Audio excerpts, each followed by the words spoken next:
In this video, I'm going to show you guys multiple ways of defending, and you are going to decide which is the best way to defend. The control type I use in my videos is touch and flick, previously known as advanced control. Touch and flick because I hate saying directional stick or commands on the screen whenever I have to pass or shoot. It's really distracting for me. So yeah, directional stick type is off. Now let's move to C-TekGH. I get asked a lot, which is the best amongst these two? Is it manual or assisted C-TekGH? Depending on what formation you are using, there is a best amongst these two. Also, depending on the C-TekGH type you are using, either double tap and flick or just tap or switch on classic control, there is the right C-TekGH to select. Let's agree that both are the best. I'm going to use the default, which is assisted for now.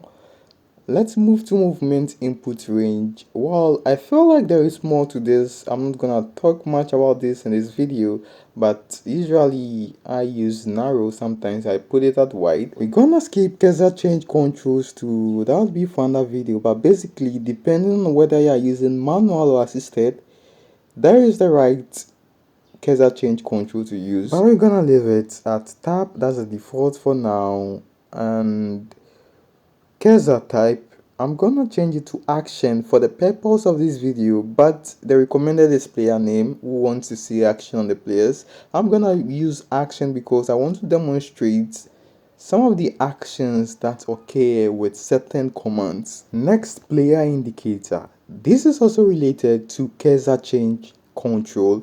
Depending on whether I'm using tap or double tap and flick, I would either want to see the next player I'm switching to or not want to see the next player indicator. Let's put it off for now for the purpose of this video. Display radar is also off, stamina gauge is also off. I know where my players are always at, so there is no need for display radar.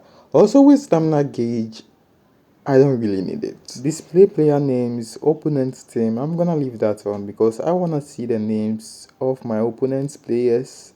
So that concludes the play settings to use. Now let's head over to trading and see how to use what command, and that's when during the game.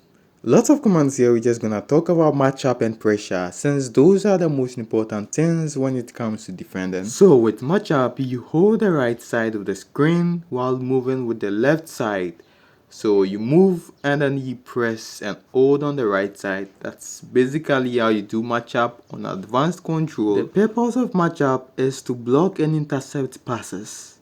If your opponent is holding the ball and not passing the ball and it's heading towards you, you pressure for the ball. So with pressure, you just hold just the right side of the screen. You don't press on the left side. The moment you press on the left side, it's no longer pressure, but matchup. There are some occasions whereby pressure won't give you the ball. So this is what you have to do. Once you reach the destination, release the pressure, or you can either use matchup to block and intercept the pass. Think of pressure as going for the player, but matchup goes for the ball. Now it's time I show you the approaches you can use to stop kickoff goals. So I'm gonna lose the ball at this point. What I'm gonna do next is use pressure. So as you can see, the cursor switches to another player and then pressure is applied because I'm using assisted C-TekGH. Remember, pressure goes for the player but not for the ball. Depending on what skills and attributes my players have, that the defenders do have, this method of defending kickoff goals would work. The second approach is by using matchup when defending.